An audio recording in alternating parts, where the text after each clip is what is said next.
Hello, my name is Thomas Greunke. I'd like to tell you about a new product that I'm developing, where products tell their story. The vision behind this application is to be the best place to find information for products that you want and have. Currently, there is LinkedIn for people, Wikipedia for ideas, IMDb for movies, but there is no application where you can go and learn and share information about consumer products. My goal is to be that application. So what is the problem that I'm trying to solve? The problem is there's actually too much information out there.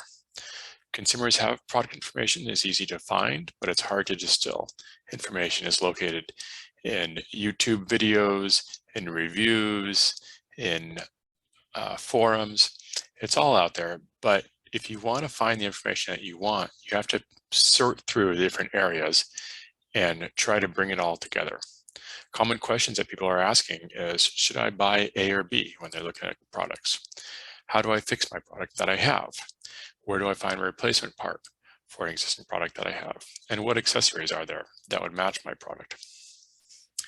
To the right, you see the Ryobi P320 3240 3-gallon vacuum. This has, if you search for this product, there's 10,500 Google results. How do you summarize that information and to help customers and prospects make a decision?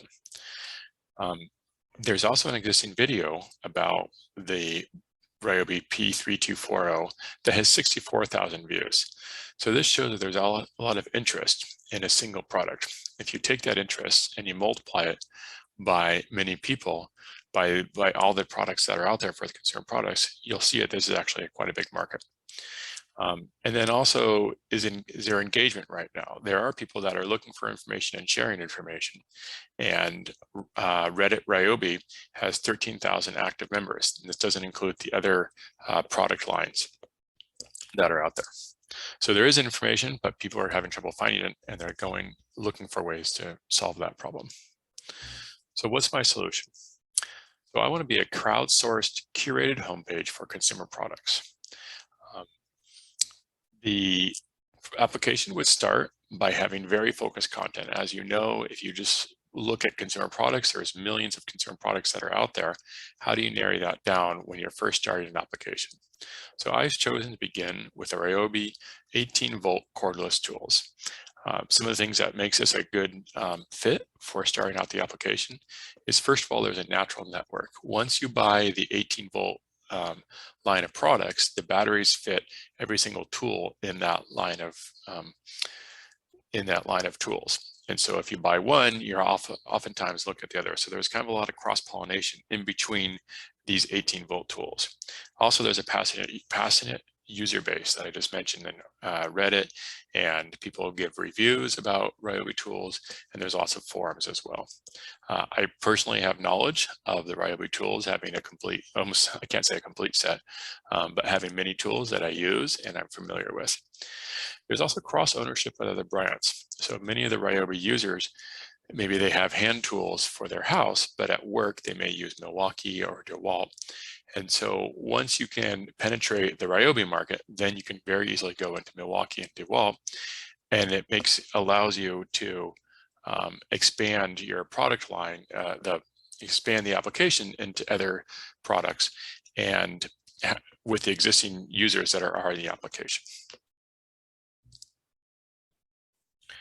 So how am I going to go about acquiring customers? Well, the application will be developed in two phases. The first would be an organic search.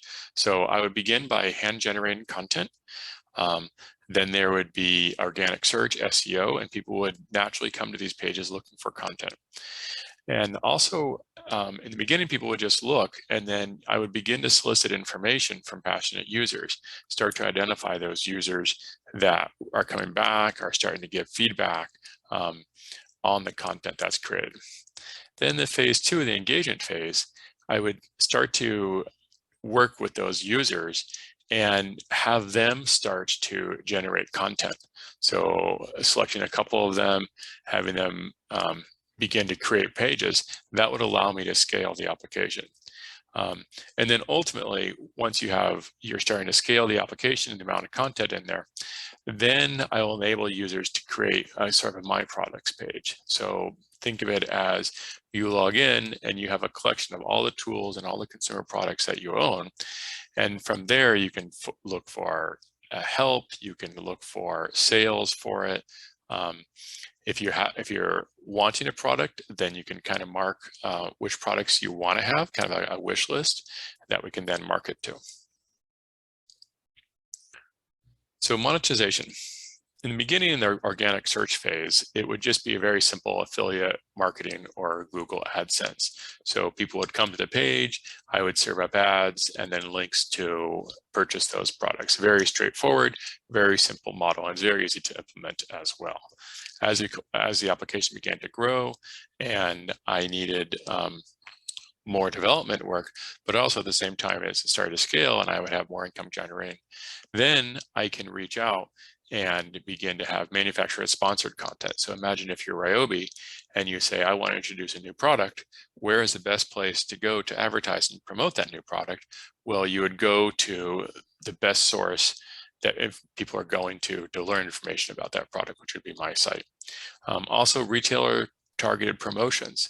So if you're Home Depot and you want to run a sale, the best place to run that sale would be through my site, because you already have engaged users. In addition to those engaged users, you have users who have those products on their wish list. And so you can market to people that are already in the market and have knowledge of your product and are interested in purchasing it, but they're just waiting for the right time or the right price.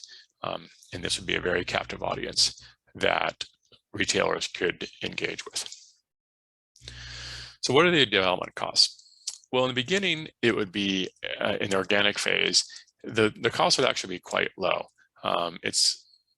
Would run on a WordPress, so it would just be posting information about the products in the form of a typical blog article. These would be handwritten articles. It takes about 2 hours each to create each article for a given product. There's 260 products in the 18-volt lineup for Ryobi, so there's a lot of content to begin with. But my estimate is that once I have about 50 tools entered into the system, about 100 hours worth of work, that will tell me whether I can move forward with the product or not. If after that, if I have enough content and I still don't get engagement from users, I'm not getting the search traffic from that I expected, then maybe this problem is not really worth solving and I can move on to another project. However, if I do see that after those 50 first tools, then I can move on to the to phase 2, which is the engagement phase. So in the beginning, it would be very simple to enable user-generated content. I estimate this takes about 80 hours of programming, $50 an hour, about $4,000. And this is a very small number, but realistically, it's just the ability to give people login access and have them start creating content in the WordPress site. And what that would allow the site to do is start to scale. And then once I have that generating the scale and generate more products beyond what I'm able to implement myself, then I would start to develop other parts of the application. And then the nice thing about that is that the revenue would be already be generated through the advertising that I had mentioned previously. And then at that point, you would have to have much more robust development work, but it would only be after the site has gained traction and proved the basic model. So thank you very much for the presentation, and I look forward to your feedback.